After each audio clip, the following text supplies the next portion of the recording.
yo, Travi, what's up? It's the hashtag Simply Cyber, COMMUNITY. Here to break the cycle, this is vital more than you and I. Yeah, it's exciting, it don't matter what your title is. You can grab a friend or two or three or four and vitamin. It's the Simply Cyber, bring a good vibe. It's that live with Jerry every morning, having good time. And you know we love to see for you, just gotta go and get it. Yeah, you know we all believe in you, it's time to grow together. It's that Simply Cyber, bring a good vibe. It's the live with Jerry every morning, having good times. And you know we love to see for you, just gotta go and get it. Yeah, you know we all believe in you, it's time to grow together. Dr. Auger is an OG, got that potion in your elixir, got devotion to all those who keep on showing up to witness, fit the tricks and quips and all the tips to raise your cyber fitness, switching up the routines, pass it off to James quicker, keep the people smiling, hit that follow, that's a good decision. Every week, today, tomorrow, I encourage y'all to listen. We gon' teach y'all way more than how to protect yourselves from phishing, more like being confident so you can recognize the vision. On a mission, it's official, we gon' get through all these issues. Time for jaw jacking, baby, this is more than a tradition, yeah.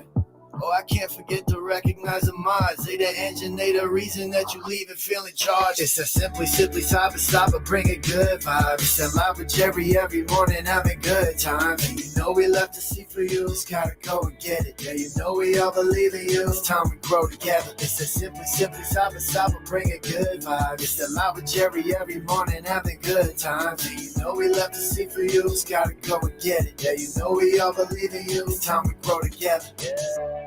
What else can I say? I hope you find some value in this place and have yourself an awesome day. Simply Cyber's here to stay. So let's all put our hands together ready. Time to hang with Dr. A.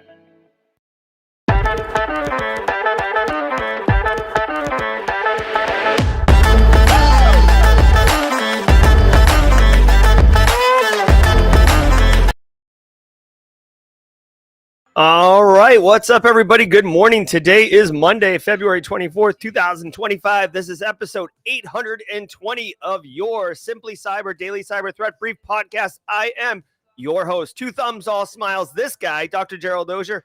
And over the next hour, me, you, Chris Whitlock, the real Bilbo, Tim McDonald, Mara Levy, DJ Bisek behind the glass, Jenny Housley, Kimberly can fix it in the mod chat, Marcus Kyler of the Yeet Crew and FedEx, obviously, of the Yeet Crew.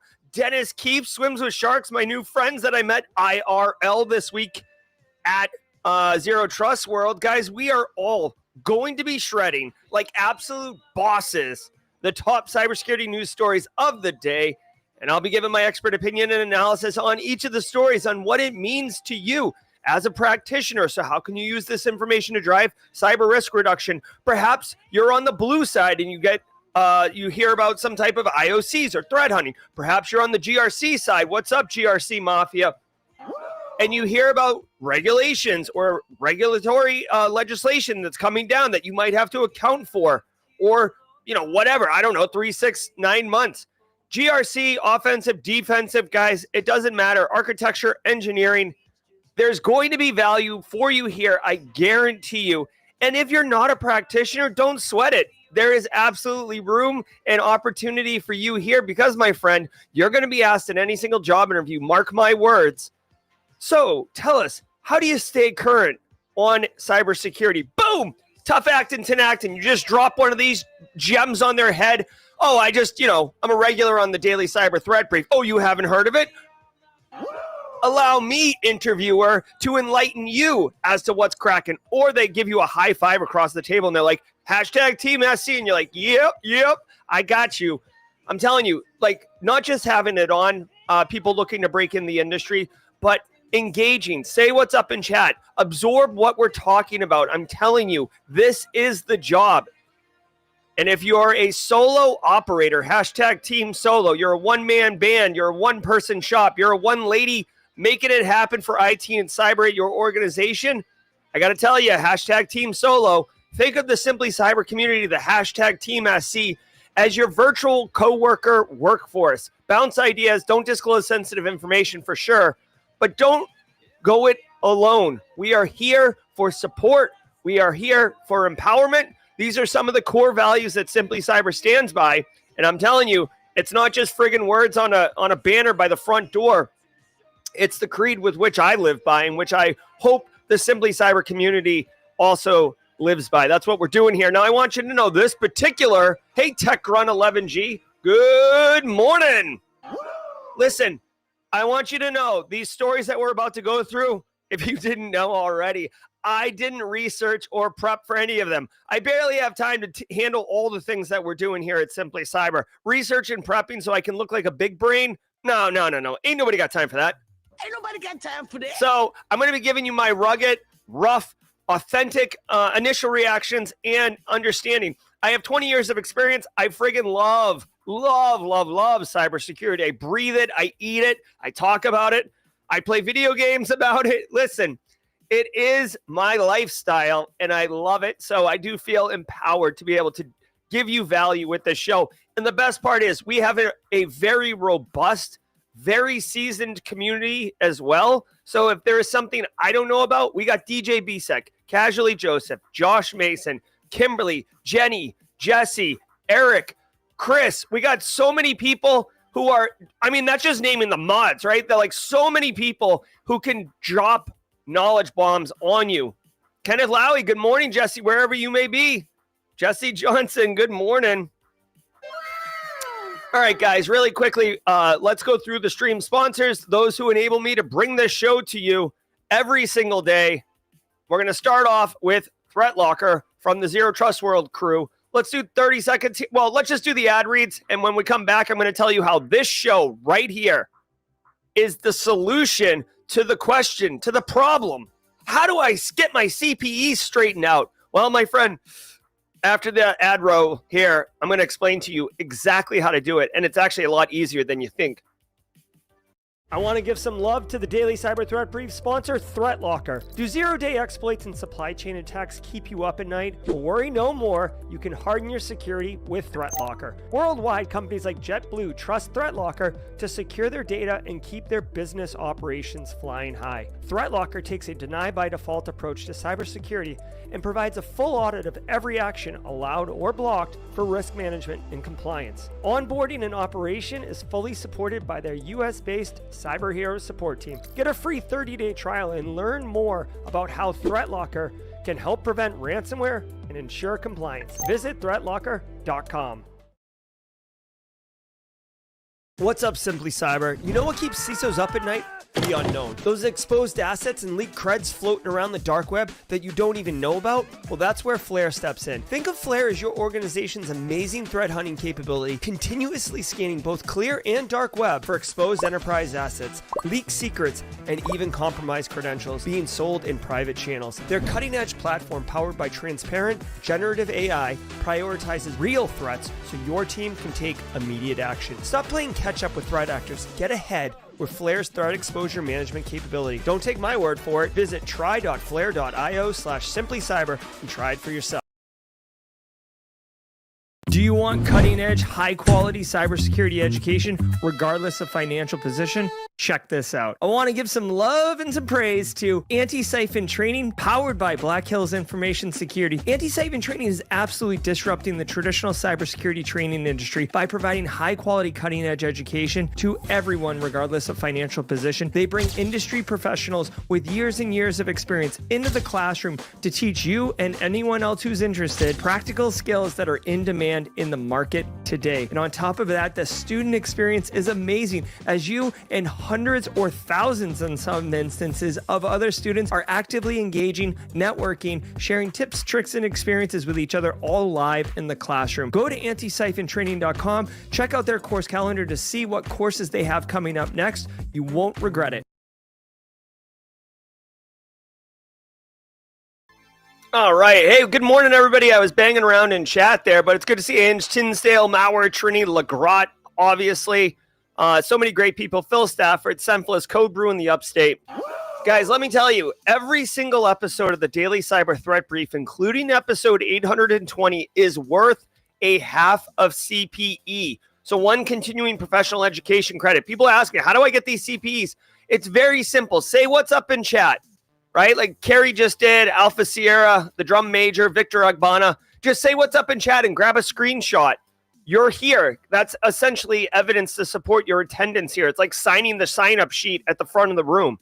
Then save the screenshot. Once a year, count up the number of screenshots and divide by 2. It's literally that easy, right? Because if you have 100 screenshots, that's 100 half CPEs or 50 full CPEs, and that's what you submit. Every certification body has their own policies and rules or whatever and how this would align, but this should be classified as an instructor-led webinar or an expert-led webinar. I've got a ton of experience, ton of education. This is an hour long. We only say half a CPE because we have, the fun stuff at the beginning, the fun stuff at the end. So to make the sake of argument, half a CPE, so it's 30 minutes. No one's going to argue with that. Okay, guys? So do me a favor. It's time to get to work. I do want to remind everybody I'm very, very excited. It is Monday, which means we're going to recognize one member of the community for their service and contribution. I do see him in chat right now. I can also give you a heads up that he is not going to like receiving this honor simply because he likes to operate in the background and not receive adulation. But you know what? Ain't nobody got time for that. Ain't nobody got time for that. So we will be recognizing him at the mid-roll. So do me a favor, everybody. Sit back, relax, and let's let the cool sounds of the hot news wash over all of us in an awesome wave. I will see you guys at the mid-roll. Let's go. From the CISO series, it's cybersecurity headlines. These are the cybersecurity headlines for Monday, February 24th, 2025. I'm Sean Kelly. Hacker steals nearly $1.5 billion from Bybit crypto wallet. Oh my God. Undoubtedly, the top cyber news story developing over the weekend stemmed from the Bybit crypto exchange's announcement on Friday that an unknown attacker stole over $1.46 billion in crypto from one of its Ethereum cold wallets. This makes the incident the largest cryptocurrency hack to date, almost doubling the previous record. Bybit said the attackers altered a wallet transaction, quote, through a sophisticated attack that masked the signing interface, displaying the correct address while altering the underlying smart contract logic, end quote. According to crypto fraud investigator Zach XBT, the perpetrator has already split a small percentage of the stolen Ethereum across 48 addresses. Bybit CEO Ben Zhao said all other cold wallets and funds are fully secure and safe, and that the exchange remains both solvent and operational. He added that even if the stolen assets are not recovered, all client assets will be backed one-to-one. Meanwhile, researchers at Arkham Intelligence said its analysis showed definitive proof that the Bybit hack was the work of the North Korean Lazarus Group. Damn, dude. Okay. Straight cash, homie. All right. So Jay Crypto is on the case. Obviously, our resident cryptocurrency, crypto bro. Guys, first of all, $1 billion. I just want to point out really quickly, it's $1 billion worth of value. All right. I feel like my kids when they crack open Pokemon packs and they're like, oh my God, I made so much money off this pack. It's like, you didn't make anything until you sell those cards and you recover the money just like this. Okay. So yeah, I get it. $1 billion in Ethereum. But like, if it was North Korea, which they suspect it is, which Lazarus Group, which would be totally on brand, like you're going to buy an intercontinental ballistic missile with Ethereum. You're going to buy food for your citizens with Ethereum. I'm just saying, I'm not hating on crypto bros. I'm just saying, like, you need to transfer it into some type of fiat so you can actually buy things that matter. And oh, by the way, thank you to the blockchain, the immutable ledger. Yes, you can split this $1 billion across 48 wallets, but at some point, you got to put it into an exchange where you can exchange it for straight cash, homie. Straight cash, homie. And at that point, you're going to be able to unwind the wallets and trace it back to this. Now, I know that there's mixers and blenders and grinders. Oh my God, what did he say? Okay, that can help make it obfuscated on where it goes. But dude, it's $1 billion, right? I'm just telling you right now, from what I have seen, again, this is like less of a cyber story, but from what I have seen, this was probably a year or two ago. Coinbase, for example, like these larger crypto exchanges where you can actually get USD out. They have a thing called Know Your Customer, which has been around for like ever in the financial industry. And the idea is you need to put like a driver's license and show who you are in order to have identity and verification associated with the digital account, right? So it's like, oh, this is this person. That way, if law enforcement ever comes cracking down, you could be like, it's this guy right here. Now, North Korea has, in other countries, have figured out how to kind of use AI and deep fakes and stuff to trick this. But what I do want to point out is a lot of these exchanges, when they detect that it is a compromised or a wallet that was associated with crime, they will shut it down.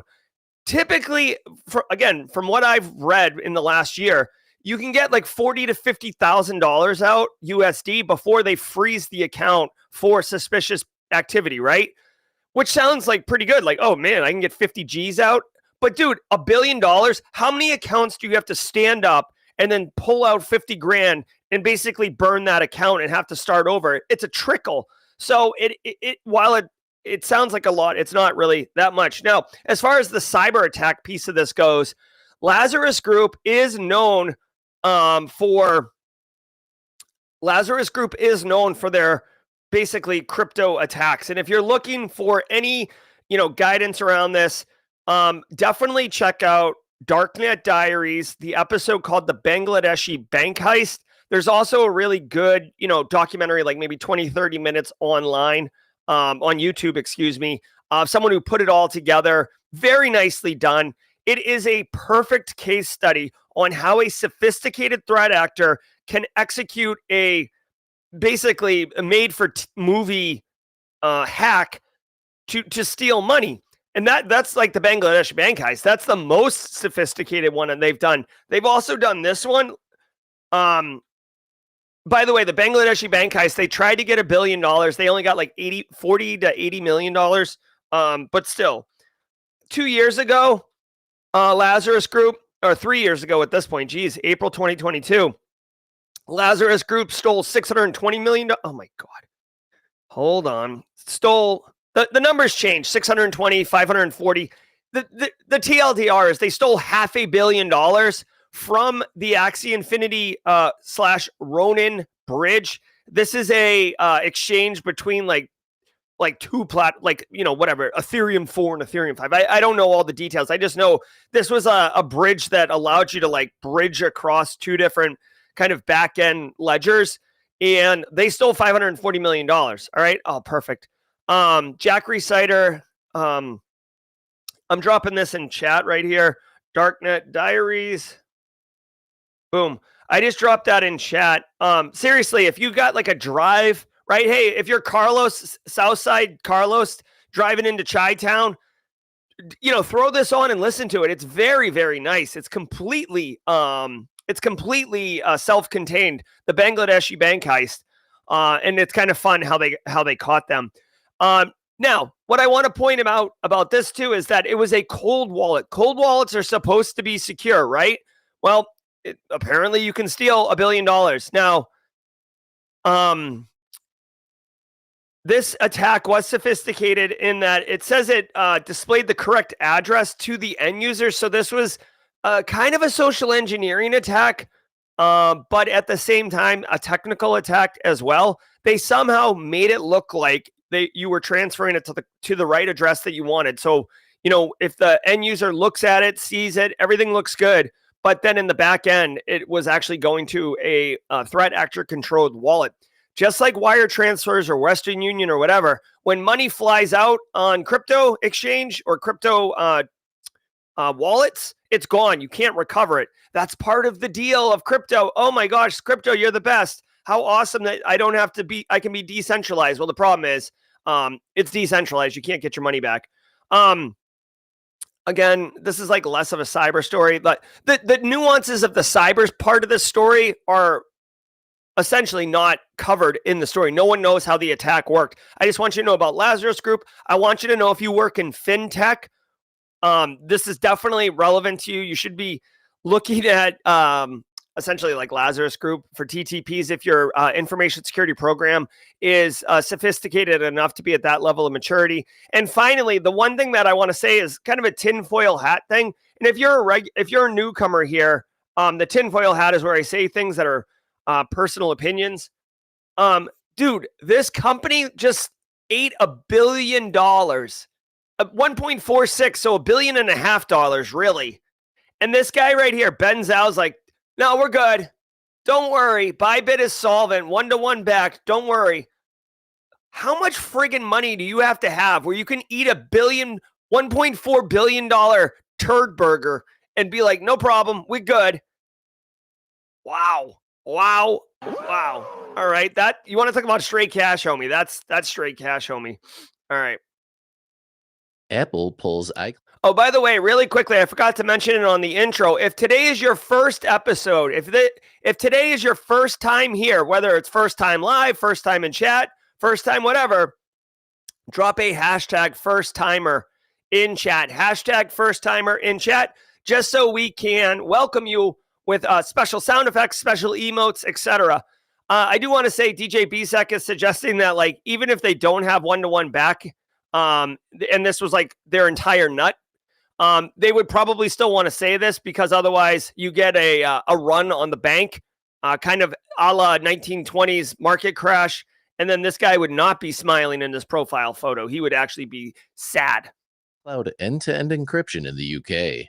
In the latest development in a story we've been following on cybersecurity headlines, Apple has made iCloud end-to-end encryption unavailable in the United Kingdom. The move stems from the UK government's request for encryption backdoor access under its Investigatory Powers Act. End-to-end encryption is an optional setting for most iCloud data, including iCloud backup, photos, and notes, ensuring only users can access their data even in the event of a cloud breach. Even after this update, Apple's communication services, including iMessage and FaceTime, and Health and iCloud keychain data will remain end-to-end encrypted. The Washington Post said the British government's mandate, quote, has no known precedent in major democracies, end quote. Apple said they are gravely disappointed that these data protections will not be available to UK customers given the continued rise of data breaches and privacy threats. All right, really quickly, Anand, Gang War, and Who Booey.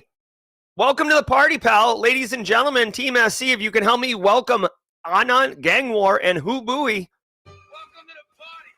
Welcome to the party, pal. We're happy to have you. I hope you guys have a great experience and come back tomorrow and hashtag Team SC. I'm sure Who Booey will. He's a squad member. I love it. Okay, so check this out. So this is kind of wild, frankly, all right? So the United Kingdom came out and said, listen, Apple, make a backdoor for us.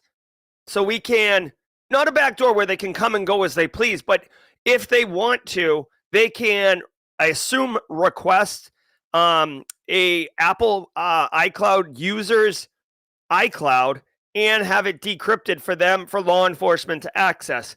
Now, a couple of things jump out here. Number one, from a practitioner perspective, if you are operating in the UK, so Roswell, UK, for example, and your management is using iCloud and treating it as a trusted store, then it's no longer trusted. So that's a problem. I feel like that's a pretty niche use case because I don't know how many businesses are using iCloud, which is like an individual backup for sensitive information, but just know that you do have to account for that in your threat model now. I mean, your risk profiling. Number two, the United States FBI asked for this years ago when the San Bernardino mass shooter suspect was killed, and they took his phone, and then they wanted to unlock it. And Apple pushed back heavily and went all the way to the Supreme Court before the FBI abandoned the case because they found an Australian who could hack it and open it up. So, but anyways, like the Apple went to the mattresses with this thing, and now the UK, I feel like it was just recently, like in the last month, the UK is like, hey, can we get a backdoor in here? And Apple basically bends the knee to the UK. So I find that interesting. Okay. Second of all, really quick, Dino Triton, welcome to the party, pal. At Dino Triton, welcome to the party. Here's another thing that I find interesting. This is precedent setting, okay? The UK and the United States are like BFFs, right? Like we were like college roommates. So if a precedent like this has been set, I don't see any reason why the United States wouldn't in kind be like, hey, Apple, we want some of that hot action too. And Apple be like, why would Apple push back if they just friggin' rolled over and showed their belly to the UK? So expect that to come, which is even more wild because Apple's entire marketing angle is privacy for the individual, right? Like, I don't know if you guys have seen this, but Apple privacy, like literally, like, look at all this crap. Apple Intelligence, privacy. So this isn't like a 2022 marketing campaign. I mean, this is friggin' Apple Intelligence is their new AI, iOS 18, whatever. Like, it's what they're selling. Here's Tim Cook, big ass privacy sign behind him. And I'm sorry, children. Privacy, that's iPhone. Guess what? No, it's not. Like, unless you're not using iCloud, okay? If you're not using iCloud, then, you've got some privacy, I reckon. But, dude, the deal is iCloud is configured by default to enable. So, like, I think they give you 5 gigs free. So the first 5 gigs of photos, music, email, like whatever, is pushed up to iCloud. And now, at least in the UK for now, and I think it's going to grow, it can be done. The final thing I'll say about this really quickly is from a risk profile, you might be like, but Jerry, I'm sure law enforcement has to request access and then Apple controls and gives it to them, etc. Yeah, that would be fine if that was the case. But in reality, what this means is 2 things. One, if a threat actor gets into Apple's environment, right, and pulls down iCloud data stores, they can use the same backdoor to unlock or view or access all the information. So this isn't like, guys, this isn't like a friggin' master key that, the law enforcement, whoever that is, law enforcement gets to put in a big shiny glass vase and then like run it up a tree so bears can't get it. And it sits there and no one can access it but that. It's a technical implementation in the way that iCloud is built, meaning if anyone can get up in there and get access to this super key, they're going to be able to do these things. Second of all, and that's the threat actor scenario. Second of all, law enforcement. Yeah, I'm sure they put a pretty picture around why they need this. We need the back door in case, creeps get at, like mass shooters or creeps or whatever, sophisticated criminal syndicates. Sure. But then what happens when, the chief of police suspects his wife or her husband of being unfaithful? What happens when a strong political opponent or a strong person who's in a political power leans on the commissioner of the police force to get some information on this threat that is running against them in a political campaign? You picking up what I'm putting down? You look no further than Pegasus software that NSO Group makes and how that's weaponized. That's supposed to be used for law enforcement and good guys only, yet it's not. PayPal new address feature abused to send phishing emails. Over the past month, some PayPal users have received emails stating, quote, "This is just a quick confirmation that you added an address to your PayPal account," end quote. The email also claims to be a purchase confirmation for a MacBook M4 and provides a phone number to call if the user did not authorize the purchase. The emails are being sent directly from PayPal's mail server using the service@paypal.com account, allowing the emails to bypass DKIM email security checks and spam filters. Testing by Bleeping Computer suggests attackers are somehow abusing PayPal's gift addresses feature that allows users to add addresses to their PayPal profile, which seemingly triggers legitimate emails from PayPal's email server. The researchers say because PayPal doesn't limit the number of characters in the address form fields, threat actors are able to inject their scam message. PayPal has been made aware of the issue, but has yet to comment. All right, hold on. This is interesting. So first of all, really quickly, if you use PayPal, and this is one that you should educate your end users on, like today, if you're using PayPal, you could fall victim to this particular attack. Now, this is a blend of technical exploitation of a known process at PayPal. Okay, again, I said this on last week at Zero Trust World during the stream. You can attack humans, you can attack technology, and you can attack process. Those are the three things that you can attack, right? And you can do a blend of all three, or two of them or whatever. This one is attacking process and a little bit of the human. So the thing here is, you can get this email from PayPal. You added a new address, and it is legit from PayPal. We got the little blue check mark, the @paypal.com email address. You can check the headers, and it's going to check out that it came from PayPal. So it looks legitimate. So now you're getting this email saying, hey, your shipping details for this MacBook, high value item has been modified. If you did not request this, please call us at this phone number to verify your account security. So now what I suspect is, basically the process or the issue here is that you can, I believe, add a new email address to your PayPal account. So like a threat actor, a threat actor has a PayPal account. They add your email address as a new email on their account, which would send some type of confirmation.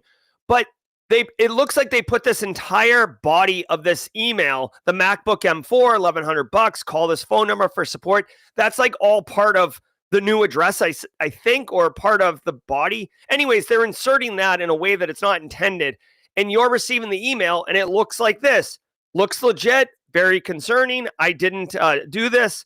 Now, I do want to point out, this is just the hook of the phishing attack. You still have to call this phone number, and then threat actors are going to act like PayPal and hook you up, and then probably either get some type of remote solution on your box, and then begin doing their basic robbing you scam. Now, I will tell you, this is incredibly easy for PayPal to fix. Like, just do an input validation or limit the amount of characters somehow. I think a simple regex would solve for this, but or regular expression. But anyways, this would be easy to do. But until it gets remedied, be on the lookout. Also, for my money, right? If I was a threat, if I was going to educate my end users, which I guess I'm basically doing right now. Dude, if you get a message like this, I don't care if it's PayPal, Venmo, Zelle, Bank of America, Capital One, Outlook. Like, I don't care if it's email. I don't care if it's financials. I don't care what. When you get something like this, log in through an out-of-band method and verify, right? So, if I got this, the first thing I would do is log into my PayPal account and take a look around. Here's a phone number for support. You bet your butt I'm not calling the phone number in this one. I'm going to call the phone number in my PayPal app, or I'm going to Google PayPal support and call that number. Educate your end users. Listen, I know it's a bit of friction to find the phone number and call it instead of just calling this phone number right here. And that's what threat actors are preying on. But I'm telling you, you got to get your end users used to using out-of-band verification methods. But long story short, educate your end users that there's a PayPal scam going around. Yeah, exactly. Log into your PayPal account and see if there's an $1,100 charge against your account. Like, it'll quickly jump out. But educate your end users. There's a PayPal scam going around right now. That's it. Period. Full stop. U.S. AI Safety Institute faces staffing cuts. According to multiple reports, the National Institute of Standards and Technology could soon terminate as many as 500 staffers. Axios reported last week that the U.S. AI Safety Institute and Chips for America, both part of NIST, would be gutted by the layoffs, and Bloomberg reported that some staffers have already received verbal termination notices. The AI Safety Institute was established last year by the Biden administration and tasked with studying AI risks and developing related standards. President Trump repealed that order on his his first day in office, and the Institute's director departed earlier in February. Jason Green-Lowe, executive director of the Center for AI Policy, said, quote, "These cuts, if confirmed, would severely impact the government's capacity to research and address critical AI safety concerns at a time when such expertise is more vital than ever," end quote. All right. Again, for those who are new here, right, we got first timers like Dino Triton and Hubui and Anna Gangwar. We do not get political, all right, guys? Religion and politics are things that are very, emotionally charged, and we're trying to do cybers up in here. GRC Mafia, where you at? Okay, so check it out. The current presidential administration is making changes, and one of the changes is that this AI Safety Institute is likely to get kneecapped, basically, lay off a bunch of people who are doing it. The director already left, which when the director leaves, I mean, the writing's on the wall, essentially. Now, whether it's right or wrong to lay all these people off, I don't know. But here's what you need to know. There's two things that I want you to take away from this. The number one thing is that it's too bad because AI is not just a, single pane of glass, digital transformation, next gen firewall. Those are all buzzwords that cyber industry flipped out about with marketing purposes. But the AI is here to stay, and really it does present some potential existential threats.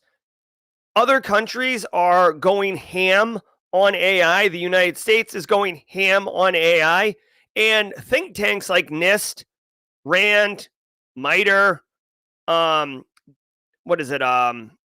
SRI, these big think tanks should be in place to help govern the use of AI. So by reducing this from a United States perspective, we'll likely be doing less around AI safety, which is concerning. I do want to point out that there are private sector orgs that are doing AI safety work. So it's not like we're not getting it done.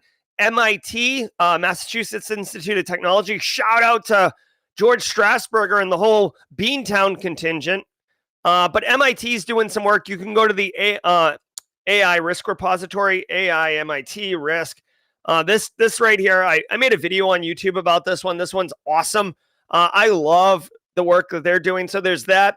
Also, SANS is currently working on a bunch of AI governance, AI risk stuff. I was a little bit involved with that. I actually kind of don't have time for that. John V, who is in the community, who kind of leads AI and ML security type efforts.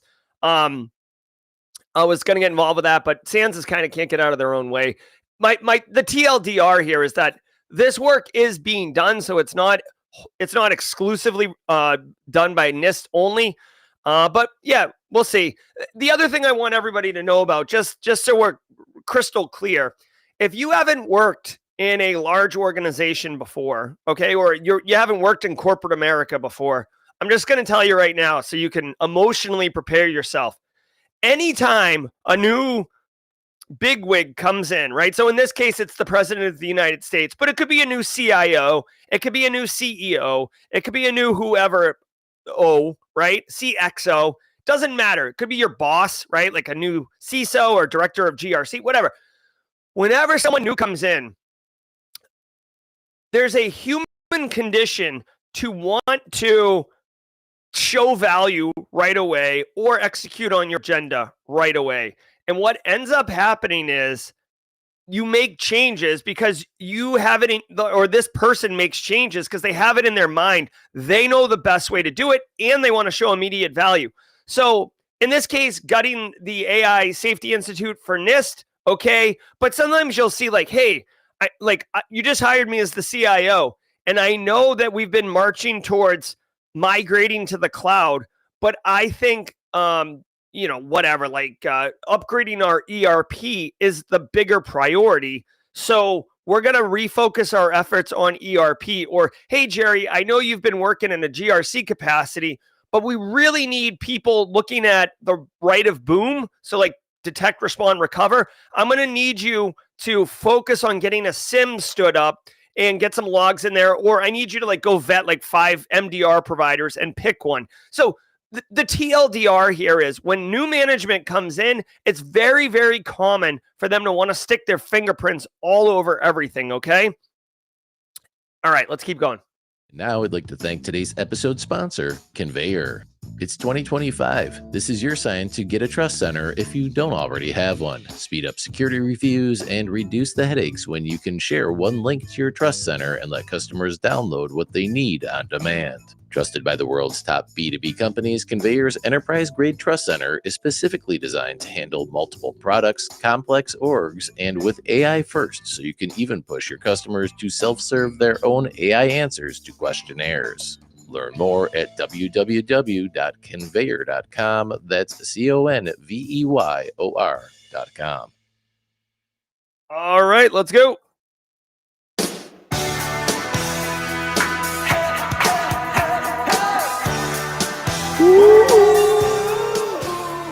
All right, guys. I hope you guys are having a great show. I certainly am. It's nice to be back in the studio. I did enjoy being in person with so many wonderful Team SC people last week. But it's nice to be back, sleep in my own bed, and be back in the studio getting it done. Guys, I want to say thank you all so very much for being here. How many folks we got in here? 477, bringing the heat. Thanks for welcoming the first-timers. Guys, great to have you. I hope you have a great experience, and I hope you come back tomorrow. Shout out to the stream sponsors, ThreatLocker, Antisyphon, Flare, and Barricade Cyber, guys. If you don't know about Barricade Cyber, well, settle in. Let me tell you about these guys. Barricade Cyber Solutions is dedicated to helping businesses from cyber attacks and recover from the damage done. Now, cyber attacks can cause massive issues and send dedicated, hardworking business owners into turmoil. We cover these stories every day. You see the impact every day. But the good news is Barricade Cyber Solutions, they know how to mitigate the damage done by cyber incidents. They know how to help your business minimize the impact done and, more importantly, get back up to a known good state. Go to barricadecyber.com, link in the description. I'm showing you on stream right now. And you can get with Eric Taylor, the Chief Forensics Officer and community member, very quickly, either through an introduction to get ahead of the curve, GRC Mafia, or if you're actively dealing with a ransomware incident, you can call him. Don't go it alone. I'm telling you, if you have an active incident, it could possibly be the worst day of your life. Don't go it alone. Thank you, Barricade Cyber, as always, for the support. Guys, every single day of the week has a special segment, and Mondays is the Simply Cyber Community Member of the Week. Now, this is a sponsored segment, so we do have a prize. It's sponsored by ThreatLocker. ThreatLocker from Zero Trust World. They take a deny-by-default approach to application security. And here at Simply Cyber, it takes a village to do what we do here by default. And I love it. We are switching the prize from the Amazon gift card to a Simply Cyber hoodie. And we're experimenting with this, just so everybody knows. At the Team SC meetup, the team meeting in Orlando, I actually asked everybody there if they would prefer like this a sick hoodie versus an Amazon gift card. And every single person said they'd prefer the hoodie. So we're going to go ahead and experiment with this. And I'll get this out there for the Simply Cyber community member. And, if you guys, we want to switch it back, we can do that either way. But today's Simply Cyber community member, the person that I would love to recognize is none other than the real Bilbo, our very own Bill Boston. This guy right here, Reno's own. He was instrumental alongside, Josh and Marcus and FedEx on setup and teardown of the Simply Cyber mobile super studio. I spent a lot of time with Bill. We hung out at the little superhero party. Great guy, amazing Simply Cyber community member. He's got big things coming. So if you guys don't know, welcome to the party, pal. This is Bilbo. So let's get our la la la la's on.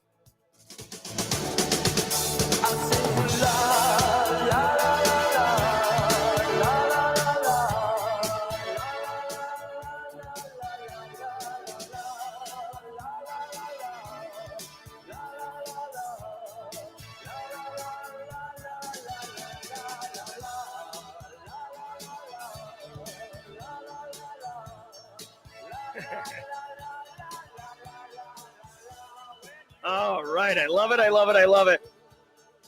And also, just so the community knows, Bilbo's probably got this audio blasting through his house right now as he's walking around getting ready for the day. So Bilbo's family also finding out that Bilbo is the community member of the week. All right, let's get back and finish strong.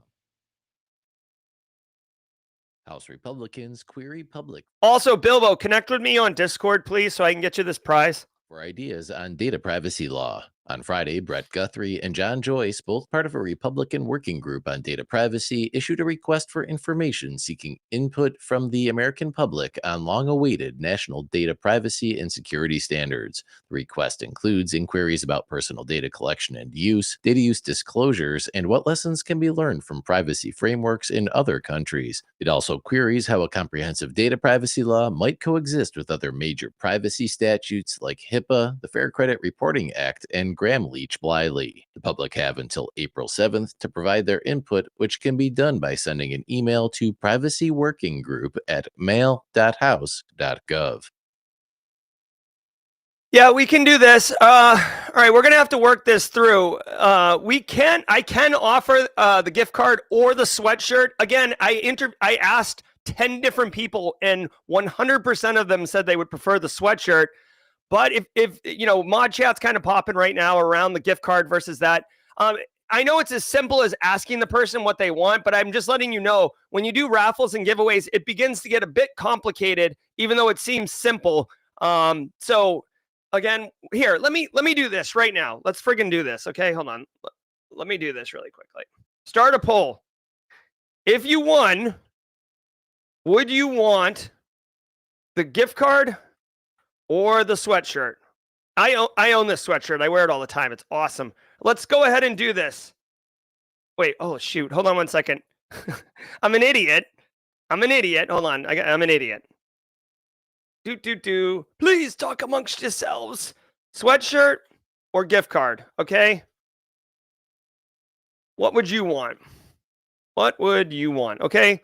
I'm telling you right now, I'm very community focused. I'm not here to dictate anything. And you know, there we go. So check this out. Take a second and vote, please. I don't know why the Energy and Commerce Committee is the one who is pushing for a data privacy standard. Here's the reality. In our world, okay, privacy, think of privacy and cybersecurity as a Venn diagram where the confidentiality security objective overlays. So we do have a lot of privacy things. But privacy is not our exclusive focus. On top of that, there's like 7 things about privacy. Some of them we don't care about, right? Like the ability to correct data or delete data or all these things, right? So you'll see organizations that have a privacy officer, like large healthcare organizations will have a chief privacy officer, etc. So, okay. So a data privacy law. We do have laws on the books that do promote privacy, but nothing super standard at the federal level. HIPAA has privacy around healthcare data. They mentioned Gramm-Leach-Bliley. That's around financial data. They have FERPA, which is around student grades data, okay? Some states have privacy laws on the books like Maine and California. Ironclad Rickles, first timer. Welcome to the party, pal. Here's what I'm going to tell you, okay? Number one, there was a push a couple years ago for a federal privacy standard. And the federal privacy standard would require some states to reduce their privacy legislation in order to comply with a federal standard. So basically, some states that have like no privacy laws and some states that have wicked privacy laws, those states would go up and these ones would go down. And that was going to be the compromise. And the states that were up here were like, no way, we're not giving it up, okay? So this is why it's been difficult. If you look at the European Union and GDPR, that is a model for what it could be. But I do want to point out, data is the new gold. And if you just follow the money, Straight cash, homie. if you follow the money, here's what I think. the people that are making these legislations run for office. They are funded by special interest groups. Those special interest groups are typically making their money from data. If there's laws that slow that down, that's not good for the money. And then, basically capitalism. So personally, I don't think we're going to get a federal privacy law. Okay. I see that we're asking for ideas, query the public. Sure. Why not? Query the public all you want. Seems like, I don't know. Seems like a little bit of waste, but whatever. SpyLend malware in Google Play Store. Predatory loan app malware called SpyLend is targeting Android users in India and has been downloaded over 100,000 times. The malware is deployed to user devices by apps that promise quick and easy loans. The apps also claim to be registered non-banking financial companies, or NBFCs, which researchers say is untrue. Upon installation, the apps request excessive device permissions, allowing apps to steal user contacts, call logs, SMS messages, photos, and device location. The harvested information is then used to harass, extort, and blackmail users. Users who suspect their device is infected should remove the apps immediately, reset permissions, change their bank account passwords, and perform a device scan. Users should also consider enabling Google's Play Protect tool, which detects and blocks known predatory apps. Oh, I don't understand. Like, do they actually get the money though? Like, this is basically loan sharking. This is digital loan sharking. So this particular app, I guess it's this one here, Finance Simplified, but they also call it SpyLend. Oh, they're calling it that as far as the malware goes. So this is interesting. Okay, guys, this app basically is for like micro loans. So you download it, think about like, these, I see commercials for it all the time, and it blows my mind. They're like, I don't think it's right that I have to wait till Friday to get paid. I want to get paid today. And then there's like an app that can like give you up to $500, a week before your payday or whatever. These like micro loan lending apps, they're definitely predatory. They typically, they're going to have like crappy interest rates and get people behind, right? So this particular one, though, is malware where they get excessive permissions, download all your stuff like an info stealer, and then they weaponize it. And this is where the loan sharking part comes in. They extort you, they blackmail you, they harass you. To what end, I'm not sure. The questions I would ask is, one, do the victims actually get the loan, right? Like, it's predatory lending, but at the same time, do they actually get the loan? Let me see. Yeah, the harvested information is if they fail to meet the app's repayment terms. So, yeah, this is literally predatory loan lending. This is loan sharking, period, full stop. So the victim requests money, and then as soon as the as soon as you're unable to pay it, they've got dirt on you to harass you and hurt you. If anything, guys, this is happening mostly in India, but what I would say is they call it malware, but honestly, this isn't really malware. I find this actually kind of, I don't think this is okay. Okay. I don't think predatory lending is okay. That's a bigger problem, but this isn't malware in my opinion. You install the app and it tells you it needs access to all these things, which it doesn't need, but it still asks you, and you still have to get approval, and then it goes buck wild. So to me, this isn't malware. This is just a kind of a filthy, malicious business model. Okay. So I'm going to push back and say it's not malware. I'm going to say it's malicious in its intent, and predatory lending can hurt people. And them exfilling your data and weaponizing it to extort you is not okay, but that's a different crime, okay? It's like no different. I don't know. It'd be no different than, you go and take a loan and they, like you do like a title loan, right, for your car. And then they say like, well, where do you work? And then you tell them, and then they like show up at your work and like embarrass you, right? It's kind of that way. Obviously, this can be also weaponized by a threat actor, not for the predatory lending part, but just to steal your data. But like the victim is fully aware that they're opting into giving these permissions. Apiro unveils free scanner to detect malicious code merges. Security researchers at Apiro have released 2 free open source tools designed to detect and block malicious code before they are added to software projects. The 2 tools use comprehensive static analysis rule sets for SemGrep and OpenGrep and leverage a GitHub integrated scanner called Prevent that alerts on suspicious code in pull requests. The researchers say the tools have a minimal false positive detection rate, making them valuable in the real world. Users should use these new tools at their own risk. All right, cool. So I've never heard. Okay, hold on. We got some action going on here. James O'Quigan at 35,000 feet. James O'Quigan saying, "Wow, greater than 2 years. Greetings from London. It was a blast in Ireland, and I head home tomorrow at 35,000 feet. Team SC forever." Thank you, James O'Quigan. And yeah, that guy, he has got like I said, he's got so many frequent flyer miles that he can sit in the cockpit at this point. He also is giving out 10 gifted subs. So if you are one of the lucky recipients of James O'Quigan's kind gift, like Ramen, K9MM, Fundamental NH, etc., be sure to thank James O'Quigan at 35,000 feet. Thank you, James. Okay, guys. So I've never heard of Apiro, but I'm digging it. Okay, 2 free open source tools designed to detect and block malicious code before added to your software projects. Now, supply chain attacks has been quite rampant the last couple years, and malicious PyPy, malicious NPM, malicious GitHub repos have been getting software that is malicious injected into code and then pushed forward. So, like oh, I trust this project or whatever, and you don't realize that 3 layers up, there's a malicious keylogger or something installed in it.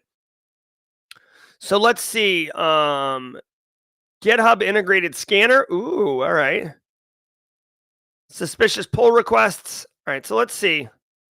It has a detection accuracy of the rule set for PyPy packages at 94%.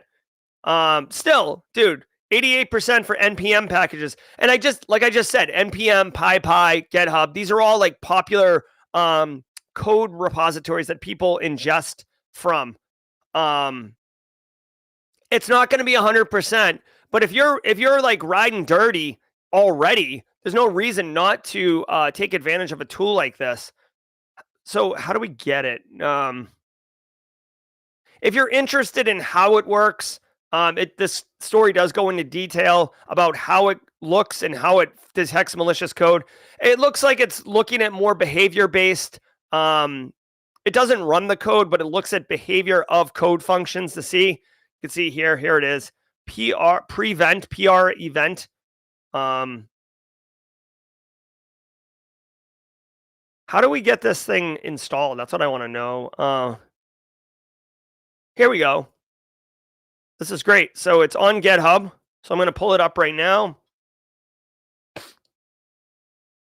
So this is the malicious code rule set, and this is the actual GitHub app that listens for pull request events and scans them. So you could set this, honestly, it sounds like you can set this thing up if you're using GitHub, and it will actively look at your pull requests. So this is kind of a set it and forget it. I will tell you really quickly, if you are using GitHub or you have developers in your environment, if you're doing CI/CD pipelines in some capacity, this is a huge win, and one that, again, based on my understanding of this, you can set it up and get value from it automatically, right? So like it doesn't have a lot of overhead from you don't have to manually pull the code down, run it in some third thing over here, take the results and then bring it back. It'll automatically work in your pull request. So this isn't going to stop like GitHub domain squatting where like an abandoned project gets picked up by a threat actor. This is for your internal use only. But dude, this is super cool. Now, if you're using GitHub for like personal stuff and just like whatever, yeah, maybe not so much, but if for a business that's using GitHub, this is super valuable. I would make your power users and developers aware of this. Also, just saying, if you are kind of leaning into software and software security, setting this up and showing people how to set it up and use it would make one heck of a piece of content that's super valuable to people. Google adds quantum-resistant digital signatures to Cloud KMS. Google has revealed plans to implement new post-quantum cryptography, or PQC, standards from NIST. The tech giant plans to start by adding the two NIST quantum-resistant digital signature algorithms, FIPS 204 and FIPS 205, to its Cloud Key Management Service, or KMS. Google Cloud KMS lets customers manage cryptographic keys throughout the Google Cloud ecosystem. The new POC digital signature capability is now available in preview, and Google plans to add support for NIST's asymmetric cryptography standard later this year. Awesome. So if you're trying to get like ahead of the curve on quantum resistant crypto, Google has it looks like is piloting something that you can scoop up on. This Cloud KMS is a managed service, and I guess Google's backend has the hardware compute capability to be able to help do this correctly. Here's what I would say. There's really two people here that want to use this. One, if you're like crypto researcher or crypto curious, not crypto bro, like cryptography and quantum computing cryptography and encryption. If you run in those circles, this is definitely something worth checking out and playing with. Additionally, if you are handling national security, like federal level national security, or military secrets, or nuclear secrets, this could be interesting as well. Now, this is digital signature only, so this isn't encryption in the, this isn't securing data with encryption.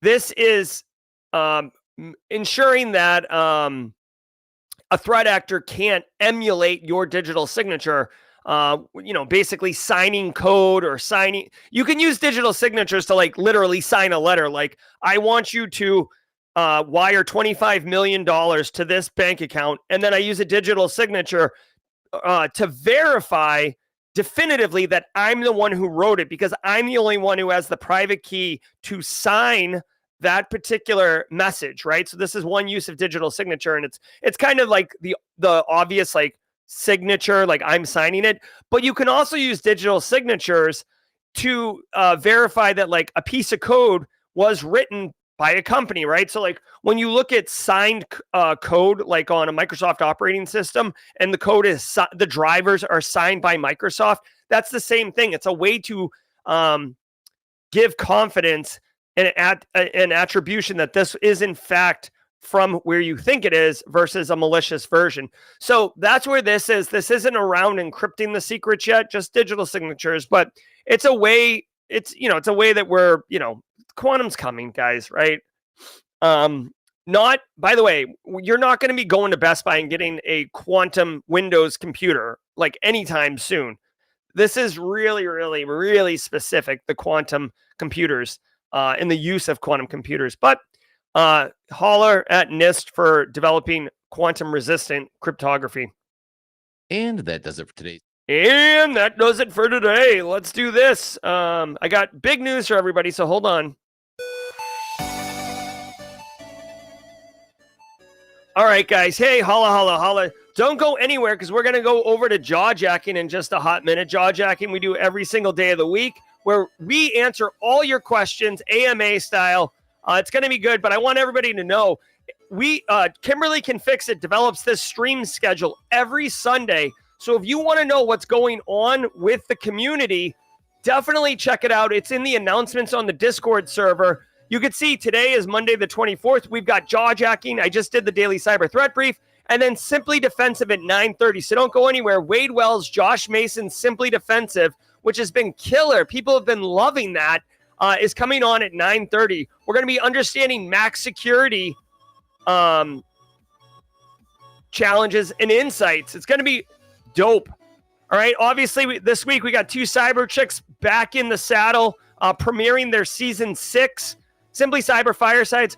And also, guys, if you didn't know, tomorrow at 8 p.m. Eastern time, public speaking masters, kind of think Toastmasters, but not Toastmasters. If you want to work on your public speaking skills and connect with other professionals and start building community, if either of those things are interesting to you, go to the Discord server tomorrow, 8 p.m. Chris Whitlock, Chris Hidalgo, and others can help direct you over there. Guys, I'm Jerry from Simply Cyber. Again, we've got the daily, the Simply Defensive coming up in a minute, but let's go on over to jawjacking.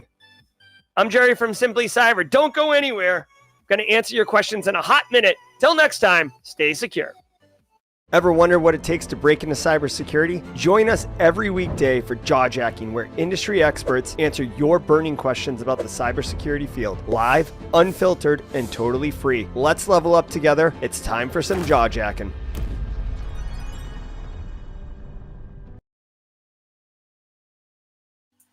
Hey, how you doing? It's been a minute. Dr. Gerald Auger, that nerd, did not bring me to Orlando. I'm Jerry Guy, your host for Jawjacking. I'm going to be answering all your questions, as many as I possibly can. I'm not going to linger on any particular question because I'm trying to speed run, max out.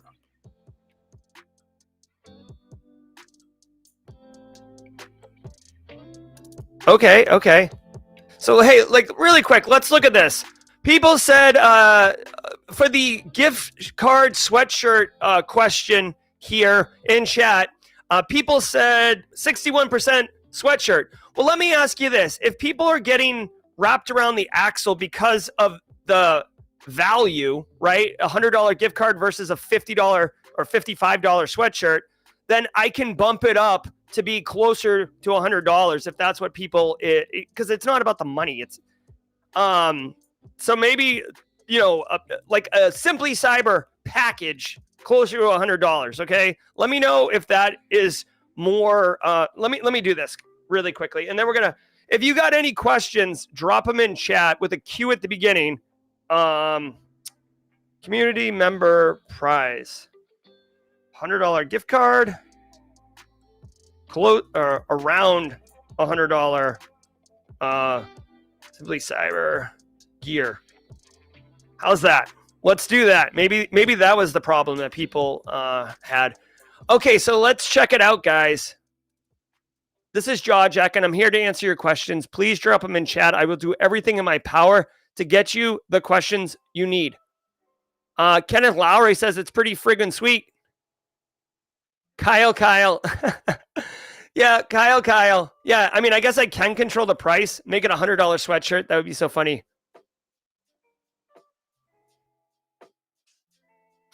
Yeah, I don't know, guys. What I'm trying to do is, I don't know. I'm trying to, like, give to the community and not, like, I don't know. All right. But the thing is, what I can't do is here's the thing, okay, really quickly. What I'm not going to do is I wish I could give a gift card to the merch store. I can't do that though. But like right now, Real Bilbo has already messaged me, so I've got his information, but I'm going to have to go in, whether it's the gift card or the merch store, I have to go in and like purchase it and then send it, and it's like 15-20 minutes, and that's if everything's smooth, right? A lot of times. So what I can't do is I can't take your order of all the things in the store that you want. You know what I mean? Like it would just be very difficult for me to manage consistently. So we got to sort this out. Okay. Let's see. Joseph's out. Roswell, UK.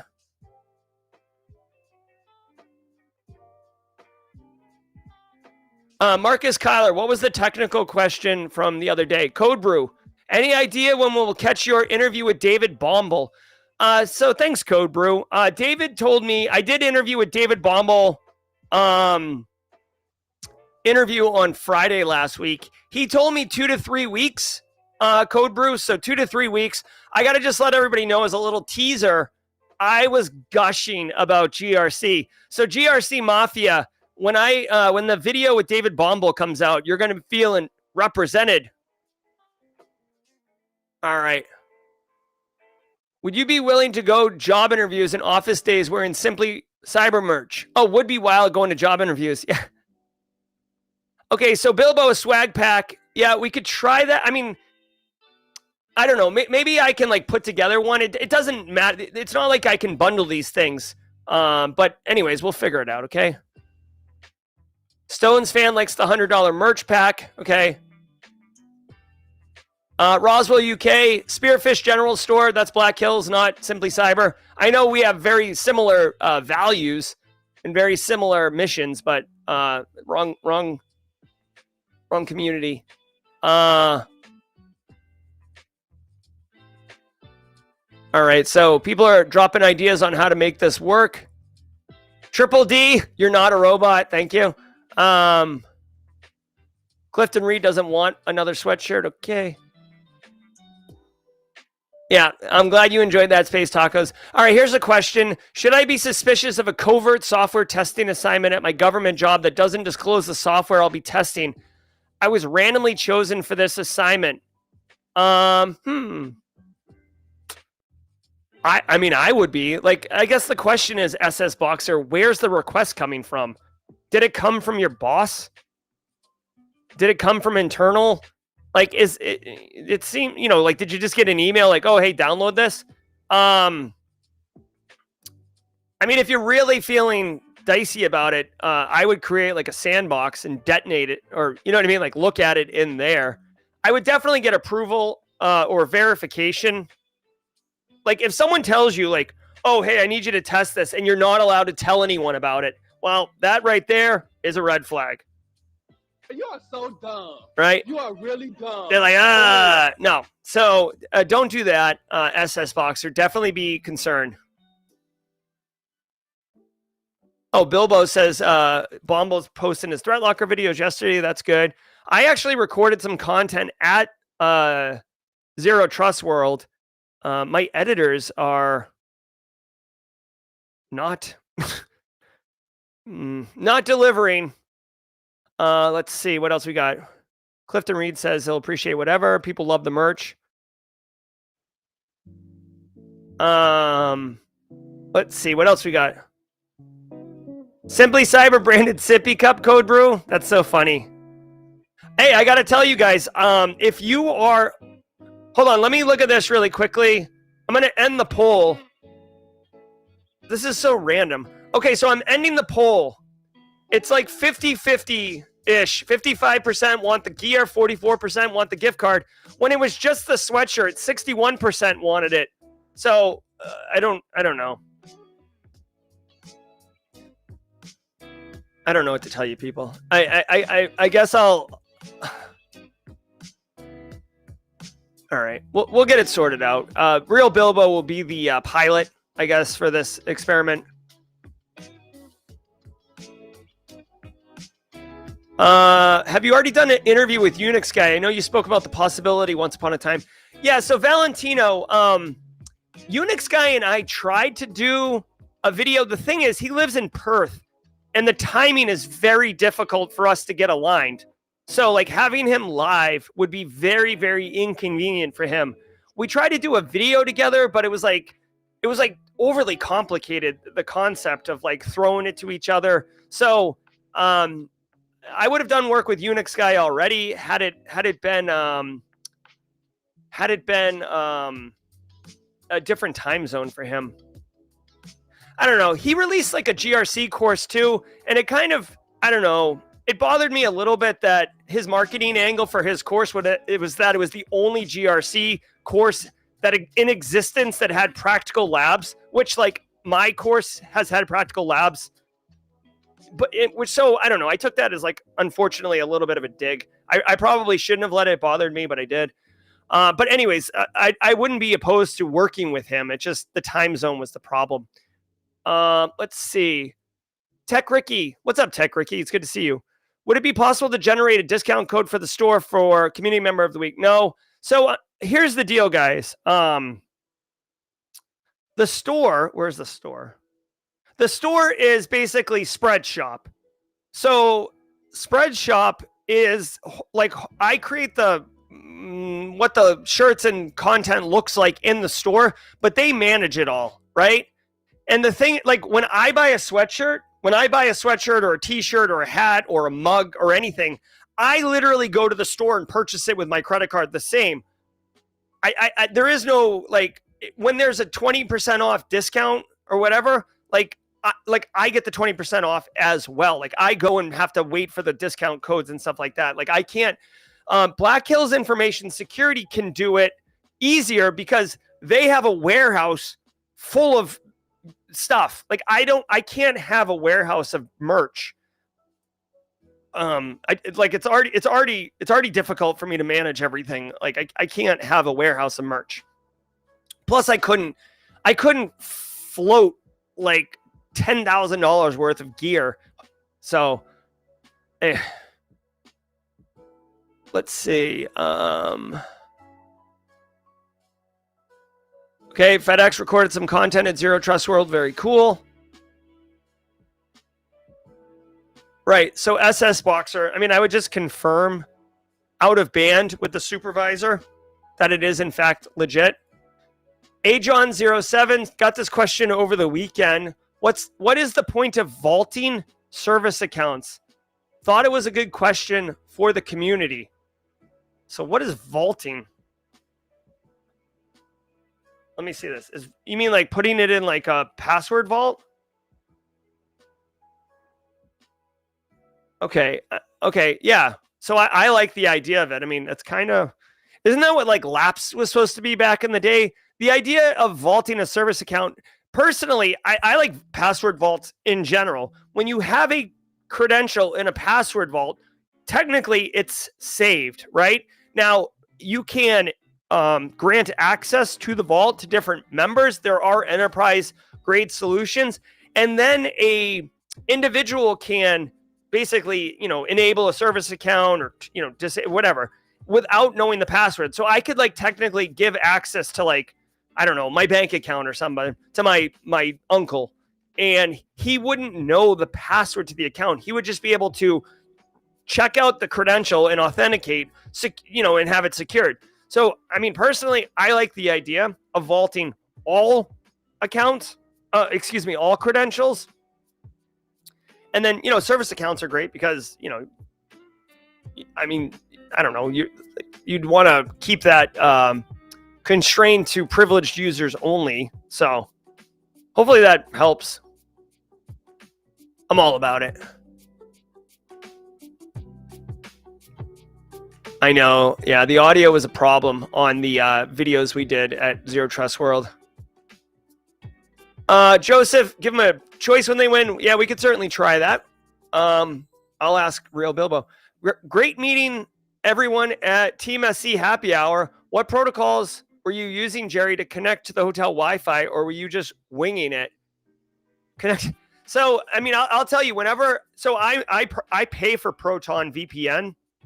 So if anyone's ever wondering what VPN solution I use Proton VPN. And basically when I get on a hotel network, or any network, Atlanta Wi-Fi, the Carib Resort Wi-Fi, I get on and then I establish a Proton VPN connection, and then I boogie on that. Also, great to see Shane at the meetup as well. Shane, new member to the community, as far as I can tell, also going to be engaging with the Florida contingent. So the James McQuiggins of the world, the FedExes of the world. Malware attorneys, right? I can't please everybody.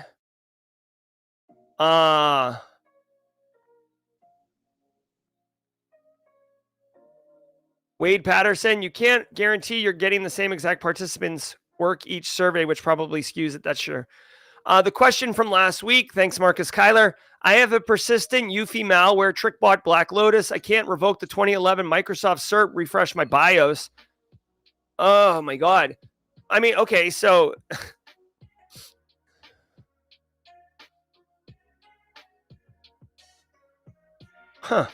so you have malware in your UEFI and you can't cleanse it. Well, I mean, that's bad. I don't know what to tell you. I mean, I didn't know TrickBot went down that deep. I didn't think a TrickBot is like BIOS malware, honestly. I mean, if you can confirm it's in there, I guess I would try to see if you can boot into the BIOS before UEFI and flash flash the firmware of the UEFI and just go new. Otherwise, this could be a scorched earth thing. The fact that the threat actor was able to write malware into the BIOS would indicate that it's configurable or editable or modifiable. So why couldn't you reflash the firmware? You know what I'm saying? So that's what I would try to do. I would try to flash the firmware or consider this a dead machine. It's just before I made that decision, I would try to save it. Let me do this really quickly. Flashing UEFI. And it depends on like what system you got. Is it a Dell? Is it HP? Like what is it? Yeah, so look. I mean, there is guidance here where you can flash the BIOS or UEFI on Dells using a USB flash drive. So I would investigate something like this. I mean, you might just have to accept that machine is going to have to be completely re-imaged and go from that. So that's what I would do. Hopefully that helps. The pain. All right.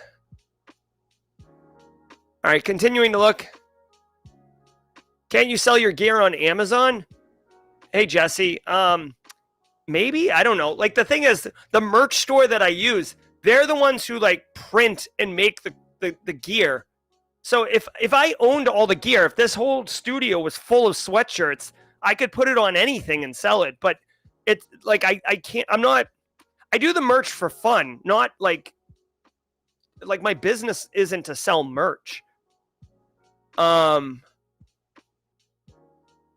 Okay, Tom Bishop, put together a standard package and send it. If they don't like it, they can regift it. That's a good point. Gabriel is saying, can't make everyone happy. Agreed. Yeah, Dan Sec is, you're 100% right, Dan. Like, shipping costs, PII, which, again, like, you have to disclose it to me. It is, I don't mind doing it, but it is work. You know what I mean? It's like 15 to 20 minutes every time I do it. Which is fine. I don't mind doing it. It's just not, there's no easy button you hit and it just happens. Oh, that's another thing. I forgot about that, Kimberly. Yeah, spread shop. See, the thing is like, so for this like $50 sweatshirt, right? For example, since we're talking about it, for this $50 sweatshirt, I think I make $3, right? So I could technically reduce the cost of this to $46.99 and I would make $0. Okay, so it's not like I'm like, trust me, this studio wasn't paid for with merch. But, so they get $46 and that pays for the sweatshirt plus the hosting of the site, plus the transaction of the credit card, plus the shipping. Well, the shipping doesn't, I have to pay extra for that, but you see what I'm saying? You guys get it. All right.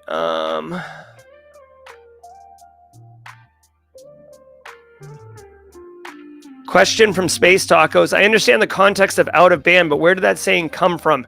Don't think I've heard that saying anywhere else. I guess Space Tacos, I don't know. I mean, we could Google it and see if there is a origin story. I probably some type of military explanation, honestly. But if I were to guess, I would think like bandwidth, right? The main, like you got your bandwidth and like your main channel, and things are coming down that bandwidth, so that's in band. And if you need to confirm something, you do it out of bandwidth, right? That's what I've always thought. But let's just look really quickly. Where did the term out of band come from? Let's go. AI. Computer, tell me. So the term out of band comes from telecommunications, where it refers to activity that takes place outside of a defined frequency band. There you go. So it has to do with communications and telecom. Also, another thing, Space Tacos, if you do something out of band, you can like think of like management of a networking device. You can basically have a management VLAN or a management channel, so you can do things without disrupting the primary communications. FedEx says service accounts should be managed by PAM. There you go. So agreeing with the vaults. ZMF says it's from Radiocoms. That's right. Kyle, do you have recommendations on where to buy used servers and switches for a home lab on a budget? I do not. When I used to do that, like Craigslist existed to put how old I am. If anyone has a thing in chat, please answer Kyle's question. A good option for buying used servers and switches, used hardware. Do y'all have recommendations? Oh, wait, same question.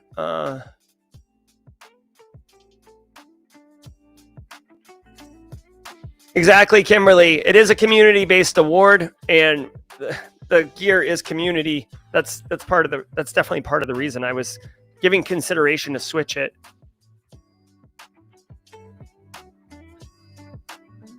Okay. FedEx likes Proton VPN also. I love it. All right. 359 people in chat. Drop your questions. We got about 6 minutes left for questions before we go over to Simply Defensive.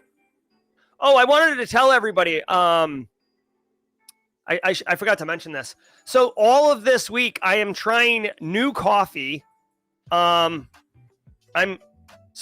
guy named Rick at Firewall Coffee sent me 5 pounds of coffee, 5 1 pound boxes of coffee, and I'm drinking them all this week. So this week, you can see here, today I had the purple one, which is the espresso roast. Meh. So all week I'll be drinking Firewall Coffee.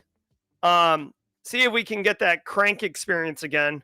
I went with the darkest, most intense one today, and a little bit of a speed bump for me. So we'll see. I'll be reporting back on all of you all. But yes, Firewall Coffee is where we're actually.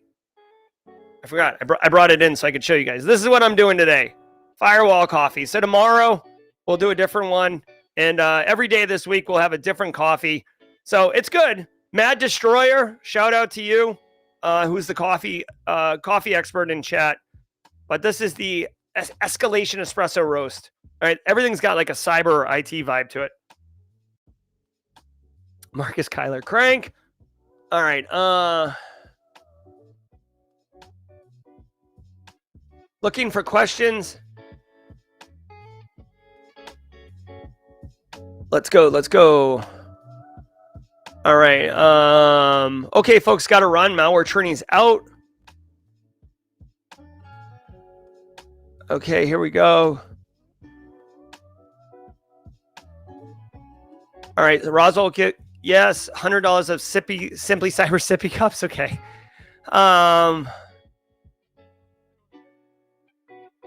Let's go. Yeah, FedEx is saying the gift card is just an email. Yeah, I know. I mean, I was trying something. All right, let's go.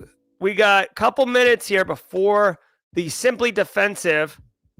Waiting through logs still says Craigslist is a good option. Reach out on the Discord server. Yep, people do have gear they want to get rid of course. Reddit Home Lab sales. Reddit's a good option. Nice. I like that idea.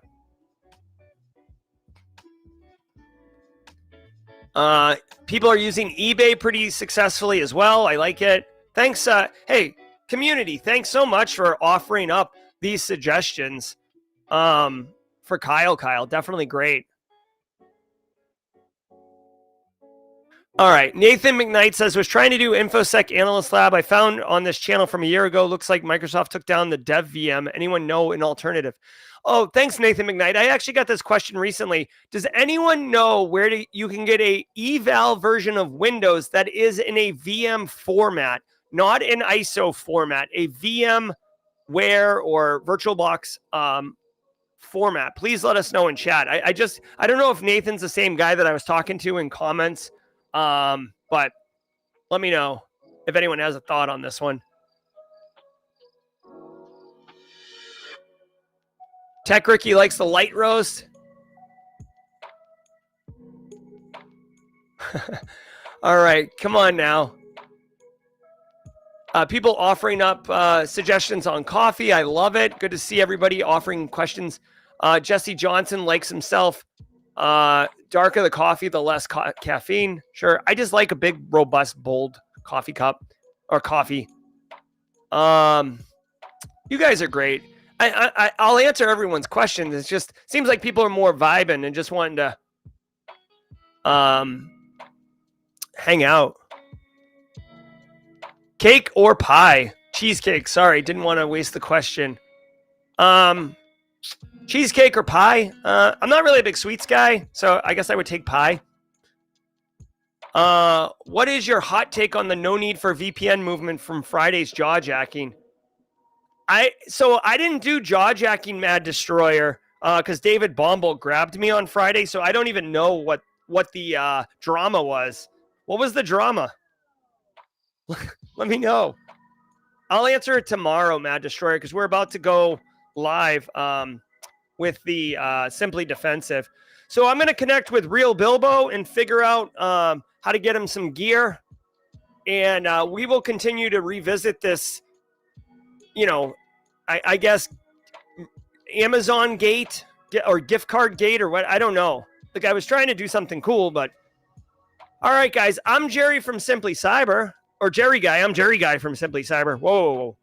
Thank you all so very much. I hope you got a great Daily Cyber Threat Brief, a great jaw-jacking. If you would, one final thing, let's go raid Simply Defensive. Raid. Boom.